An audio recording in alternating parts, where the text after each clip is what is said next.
Kyodo News English World。 皆さんこんにちは。こちらは共同通信英文記者のポッドキャストです。英文記者は国内外で起きている出来事について取材してオリジナルの英文記事を発信したり、日本語のニュースを英語に翻訳したりしています。共同通信の英語の記事をテーマに、いろんな国から集まる仲間たちと英語と日本語を交えてディスカッションしていけたらと思っています。今日は海外部3人の記者でお届けします。Hello everyone, my name is Toma, and I've been at Kyodo News for 7 years now. I am a massive bookworm and I would like to recommend The Everlasting by Alex Harrow. よろしくお願いします。Hi there, everybody. My name is Eduardo Martinez, and I've been here at Kyodo News for about 4.5 years now. I'm originally from Brisbane, Australia. It's nice to meet you all. Hi there, my name is Peter Mashter. I'm a staff writer at Kyodo News. I'm originally from London. Thank you very much. So for today's episode, we will be talking to Peter about Japan's Centrist Reform Alliance, the country's main opposition party, and their move to launch a crowdfunding campaign. Ed, can you read the title for us, please? Crowdfunding brings 100 million yen to cash-strapped Japan, main opposition. ありがとうございます。中道改革連合が資金集めの一環としてクラウドファンディングを始めてから1ヶ月が経ち、1億円の支援金が集まったという話ですね。では、最初のスーパラをお願いします。はい。The cash-strapped Centrist Reform Alliance, Japan's main opposition party, has raised over 100 million yen about 1 month after launching a crowdfunding campaign to broaden its support ahead of key local elections next year. The party, formed by lawmakers from the Constitutional Democratic Party of Japan and the Komeito Party, has struggled financially since its crushing defeat in the February House of Representatives election reduced its seats from nearly 170 to just under 50, slashing its public subsidies. ありがとうございます。中道改革連合が5月にクラファンを始めましたが、集められた資金を対話集会や情報発信の費用などに充てる予定です。で、中道は2月の衆院選で惨敗しており、資金難に直面しています。Welcome back and thank you for joining us today, Peter. So you've been covering the opposition in Japan recently, and I was hoping that you could give us a brief background about the Centrist Reform Alliance, how they came to be, and what happened during the House of Representatives elections in February. Sure. I think the simplest way to put it is that the Komeito Party, which many people will know were the longtime coalition partner of the ruling Liberal Democratic Party, they split from their deal with the Liberal Democratic Party when current Prime Minister Sanai Takaichi became leader of the LDP. Later on, in January of the start of this year, it became apparent that Takaichi was going to call a snap election, at which point there had already been discussions between Komeito and the Constitutional Democratic Party of Japan, which were then the largest center-left party in Japan. They hastily agreed to form an alliance to fight the election in a bid to unify opposition to the Prime Minister's agenda. But they only came together in the lower house, in the House of Representatives first. But there turned out that as they fought the campaign, coming together had not been a 1+1 situation. It had been more like 1+1 equals 0.5. And they lost support, particularly on the CDPJ, the Constitutional Democratic Party of Japan side, and they have far fewer seats now. This means they have about 49 seats in the powerful House of Representatives now, which is the smallest for a main opposition party in post-war Japanese history. And because of the level of defeat, the merger that was expected to take place between the Komeito Party and the Constitutional Democratic Party of Japan in the upper house still hasn't gone ahead. As a result of that, they don't really have the funds that they used to. As the article states, it used to be that these parties were entitled to a combined 10.5 billion yen in public subsidy, but separated, they have much less money. And so what the CRA is, which is a very new party and doesn't have the same established machinery as the other two parties, is having to crowdfund to try and subsidize some of its activity. So you mentioned why they've had to turn to crowdfunding, but what is it exactly that they hope to accomplish? Well, they have a 3.7 billion yen hole to fill compared to the money they had before. But primarily the money is going to be used for local outreach. I think basically they need a way to be closer to voters and because they've lost a lot of the sort of the grassroots structure that they used to have. And a lot of opposition parties now, look at the Democratic Party for the People and Sanseito as well. They are really focusing now on trying to increase the number of local legislators that they have because it's kind of accepted at this point that to be a sort of serious contending party, you need to have a wide ground game. You can't be a sort of centralized in the Tokyo legislative area.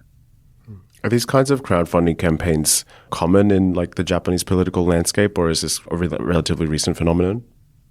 I'm not familiar with many instances of it at this scale. I mean, other parties have other ways of funding themselves. Again, Sanseito that I mentioned earlier has a very sophisticated membership model, which has meant that they're one of the best funded of the party.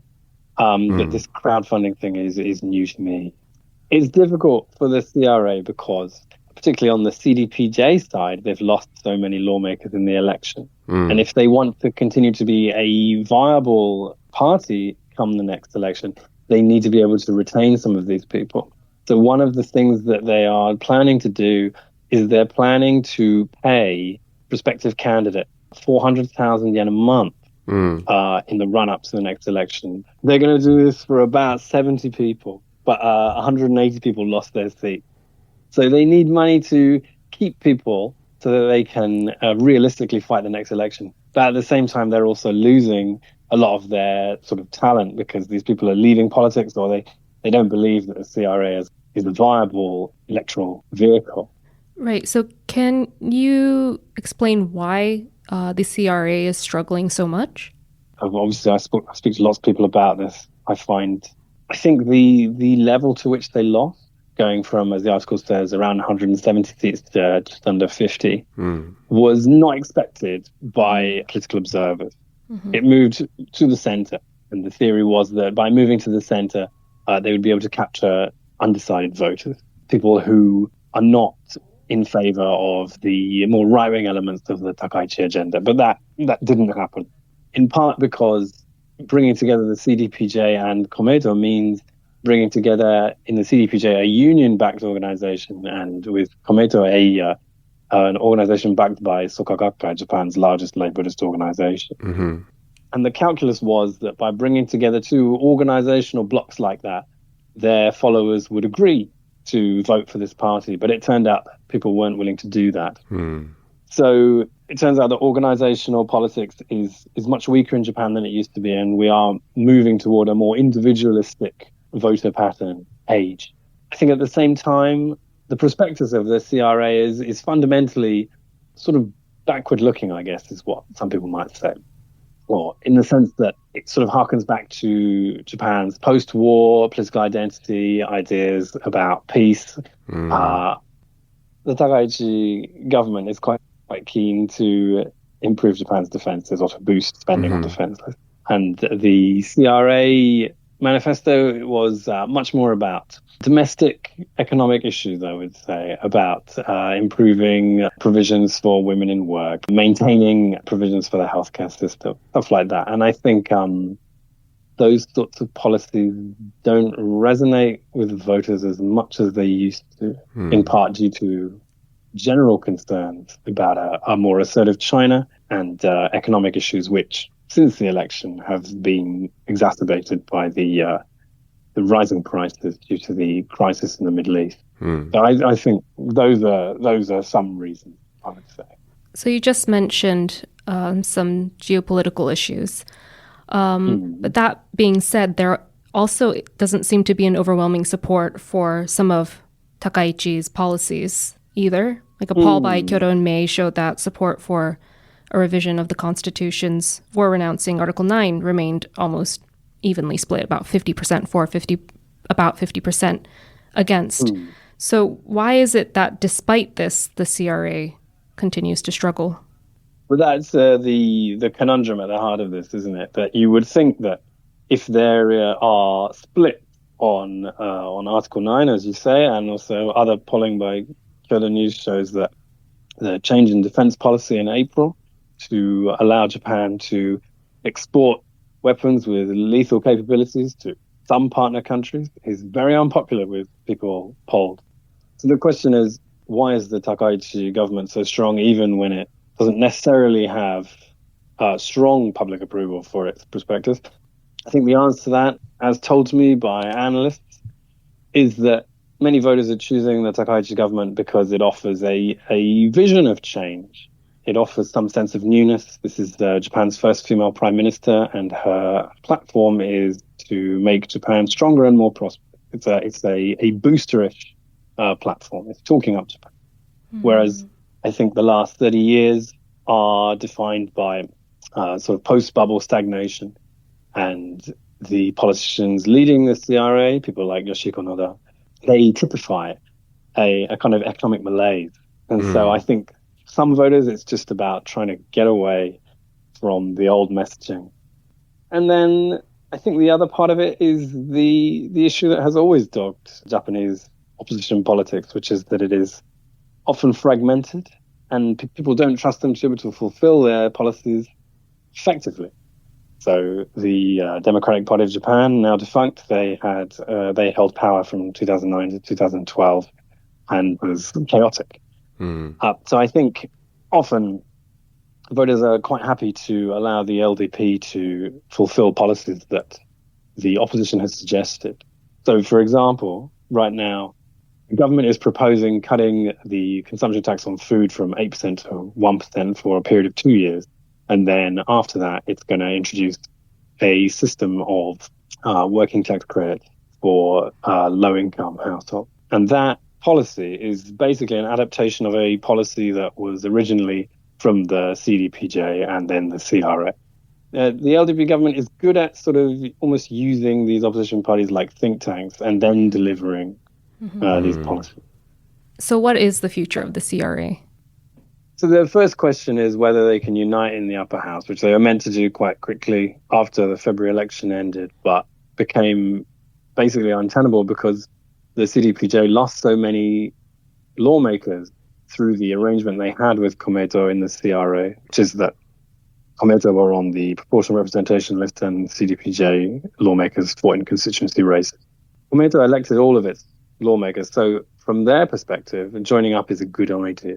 But for the CDPJ, I think it is going to be very difficult to achieve, and discussions are ongoing on that. And I struggle to imagine the deal that the CDPJ would agree to now, especially as they have been able to use their continued existence in the upper house as a way to oppose policies by the Takaichi government. From a sort of liberal standpoint. And I suspect that voters are going to turn towards other parties. But I think the CRA's failure has left open space for a liberal, centrist opposition party to emerge. And I'm interested to see what happens in the coming years. では、そろそろ時間になってきました。共同通信ではジャパンワイヤー by 共同ニュースというサイトで日本や世界で起きた出来事について英語のニュースを発信しています。今日ご紹介した記事も掲載されていますのでぜひチェックしてみてください。それでは皆さん See you next time.